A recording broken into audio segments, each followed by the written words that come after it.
today's theme, of course, is modern world, and I'm here to highlight a few key lessons I've learned in my very short but exciting roller coaster career, to show how, unlike in the past, where you might be sticking in the same job for your whole life, or you only move once or twice, there's a lot of different ways to progress in your career. And I know there's a wide range of audience people. There's lots of different people with different motivations. So I'll try and keep it as broad as possible. But here's just a little glimpse of my experience of how my informal education, the education you don't necessarily get from school or from university, helped me run a cool company.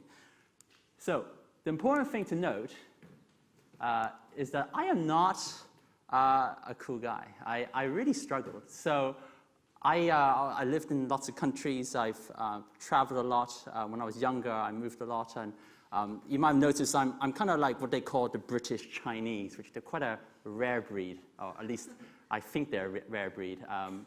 And I always wondered, like, what am I? You know, am I English? Am I what? So I go to Hong Kong, right, where I was born, and I'm like a foot taller than most Hong Kong people. So I'm a Gandalf from The Hobbit. So I'm like, and then when I crack sarcastic, witty jokes, I think it's witty anyway, they all hate me because they think I'm seriously insulting them. Then of course I go to in the UK. I was the only Chinese guy at school. I went to Durham University up north, and it's not the most diverse place. So it's quite a weird position for me, and that kind of influenced me throughout when I was growing up. I was really, really shy. It took me a long time just to say hi to anyone. It took me a long time to kind of progress. But then, over the coming roller coaster ride, I managed to pick myself up. I did a lot of rowing at school. I joined the government, and I joined the government as a policy advisor at 21. So if you're wondering why the government has lots of mistakes and problems, that's probably because of me. And I can give you and share some observations I got from that experience. And I run a charity, which I'll go into in a moment. So here's some tips of how I did it, and some key lessons I've learned from it. So let's start with sport. So I was 13, and I realized very quickly that I had zero hand-eye coordination at all. So imagine school, there's 100 people, and then they start allocating kind of gifted athletes to different things. So some people have a fantastically good ball skills, so they become the footballers, and then whoever's left might be good at other sports, rugby, tennis, etc. And then eventually you're left with a small group of people, me included, and they go, okay, well, you're okay at running, so we did some running. And then everyone who's left, me still, I then joined a sport called rowing. So anyone who doesn't know rowing, you basically sit on a boat, there's a slide, and you kind of go up and down the slide, and you basically push your boat along. And it's really, really hard work. And I lost the first 20 regattas or races in my sport career. So I lost basically everything. I kept losing. I was like not just bad, I was like last. But then thankfully, the growth spurt kind of kicked off when I was 15, 16. And while most people in my school kind of quit, I kept going. Partly because I didn't have anything else better to do, right? So, you know, too shy to do anything else. But partly because there was something in me that I didn't want to quit. Because I didn't want to embarrass myself and all that. And in 2008, so that's a few years ago now, we rowed in the national championships, and we sank 100 meters from the finish line. So not quite the fairy tale ending.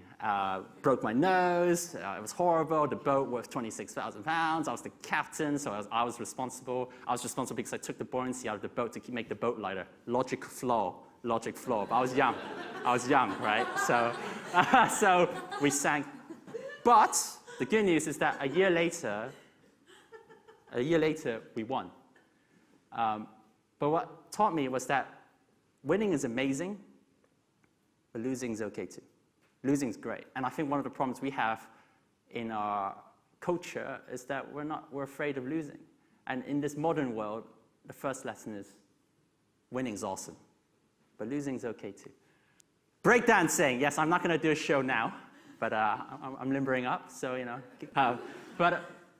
So I did rowing at school. I went to university in Durham, and you know, you go in, and then you're thinking, right, I've done lots of rowing.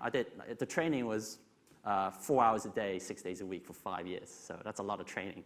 I kind of want to finally get wasted, right? Drink lots. Alcohol is very cheap in Durham. I think it's a triple for £1.50. Don't worry, I'm not sponsored by them. In fact, they've got a huge drinking problem there. Anyway, it's really fun. But again, I kind of realized that I'm really struggling to kind of find my niche. And eventually I found a group of people, basically a bunch of, supposedly posh guys pretending to be cool, doing breakdancing. Now, I'm a really, really, really bad breakdancer, but you do it in a club where it's dark and everyone's drunk. No one knows, right? They just see a little blur kind of going around like that, and everyone goes, ooh, it's awesome. But what I've learned from that is the art of a performance. What I see certainly in our formal education is that you become really good at studying algebra, especially GCSE. I've not used algebra since. You might be good at certain subjects, but you need more than that, in my experience. You need that special spark. You need to be able to entertain, to hold someone's attention, to smile, and to perform in front of a crowd. And what I learned from breakdancing is that it's okay, because unlike maybe other dancing skills like ballet, and I'm definitely not good at that, in breakdancing, for those who don't know, you kind of do lots of different kind of dance moves. And if you make a mistake, your aim is to cover the mistake up by doing something else. So for example, if you fall over doing a headstand, you kind of flip into something else. And that's a really cool thing to learn. So you're adapting your performance. So frankly, I don't know what I'm talking about right now, but I'm pretending I do know what I'm talking about as an example.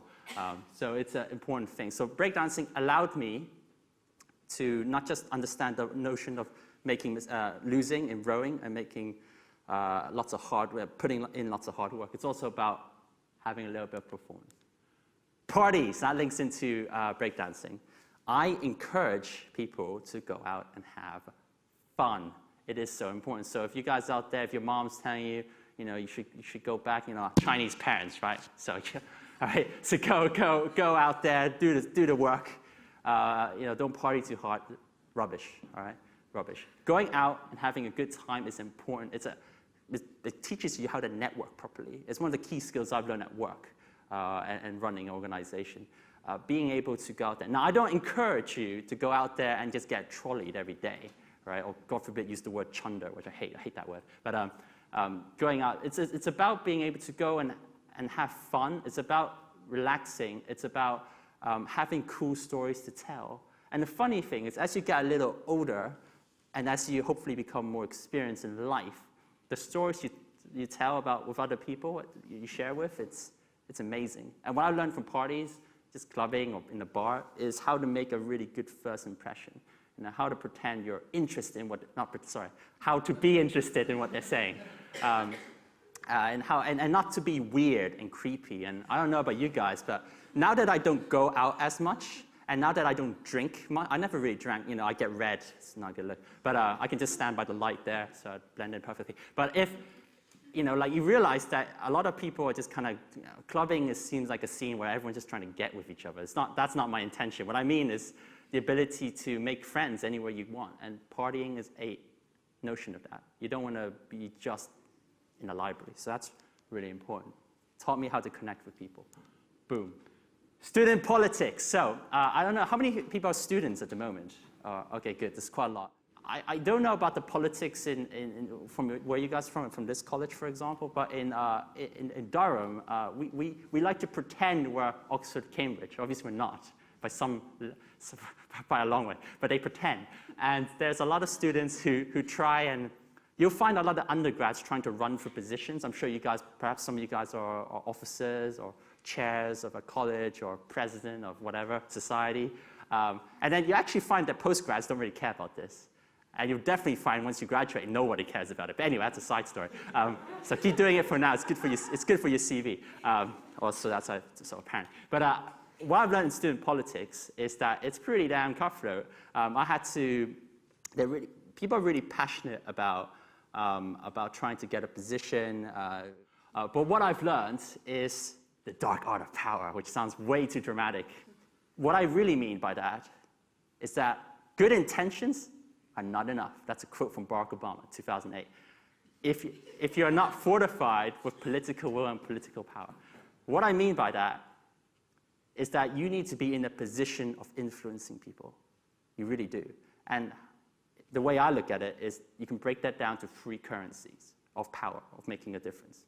One is power through your resource, power through your money, power through the amount of whatever currency you've got, the amount of beers you've got in your fridge that you can share with other people to get them to do stuff, or the power of your knowledge, for example.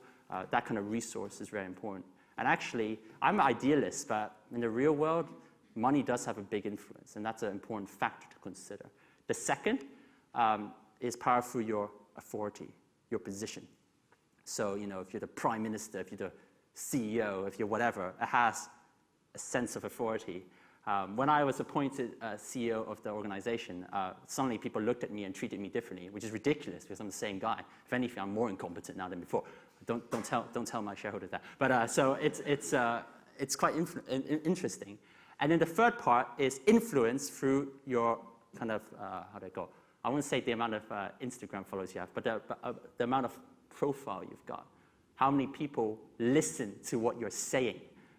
That's important. Now, you can have a little bit of all 3.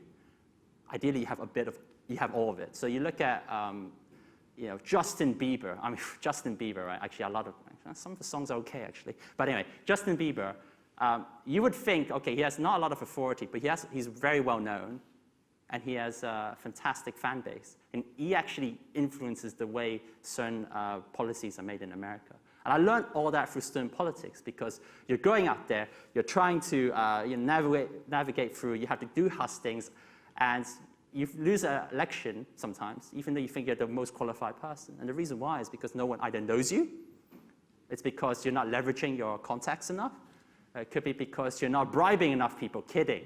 But I did give a few chocolates and stuff. So it's an important thing, and I certainly carried this through when I worked in real politics and government.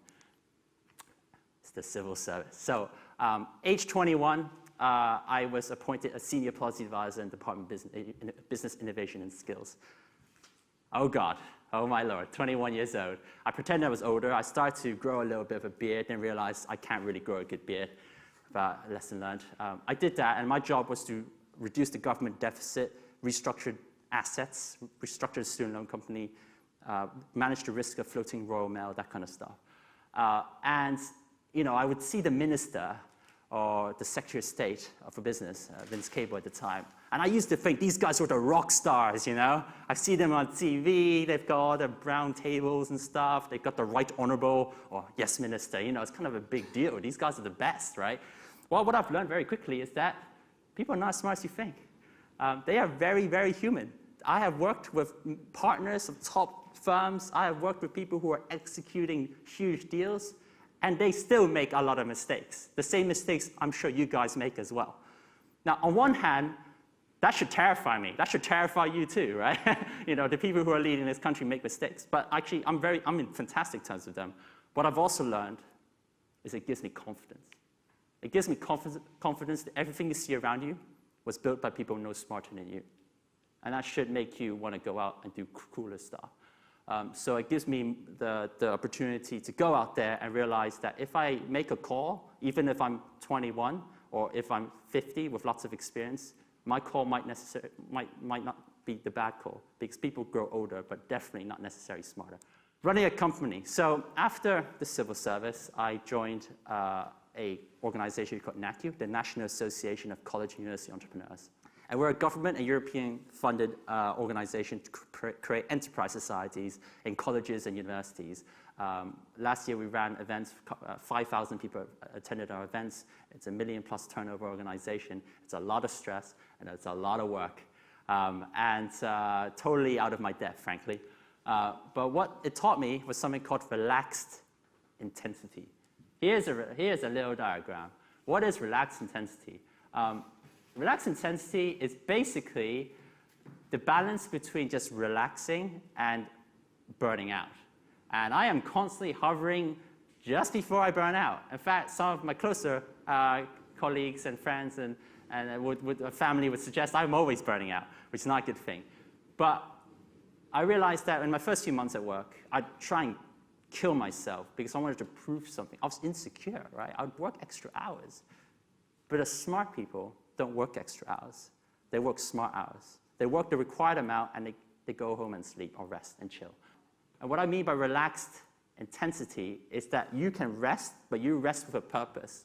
You rest because you got to recharge. Don't rest because you're lazy.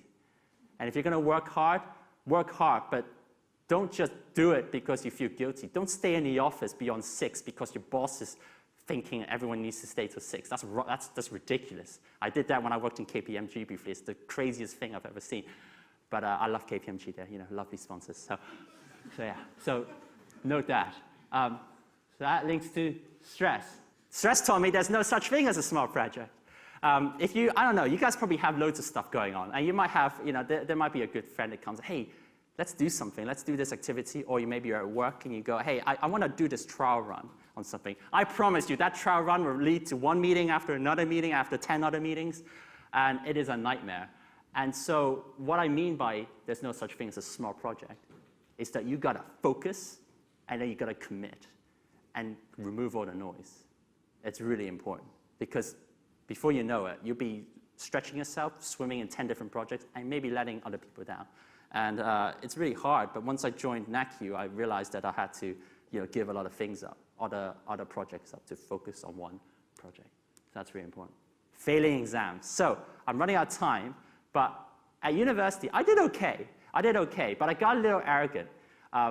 In my second year exam, I made a little kind of a little equation to predict what the questions would come up, what the questions would be, and then I just revised the high probability questions that would come up in the paper. Of course, it all worked except for one, and then I failed spectacularly, and I was so sad. I was like depressed, but actually taught me that what, it doesn't matter if you fail exam. It doesn't actually matter. What matters more is your health and your sanity. So I studied biology or natural sciences at university. And it's basically studying the science of life. I look at my hand and it's like, it's moving. And my parents look at me and think, you're crazy, but bear with me. The fact this is moving and this little black object isn't moving is a minor miracle in itself. The amount of work, evolution or whatever you believe in, put in to make this hand work. Right? It's a lot of work. And what made me realize is that this is an incredible moment for us. Like, we're well educated, we have opportunities, we're alive. Life is short. Like, this is amazing. And I always run with a bit of a hurry because I want to experience everything. I want to try everything before life is too short, because before life is over. So don't waste it. Enjoy every moment, and things can happen. Thank you very much.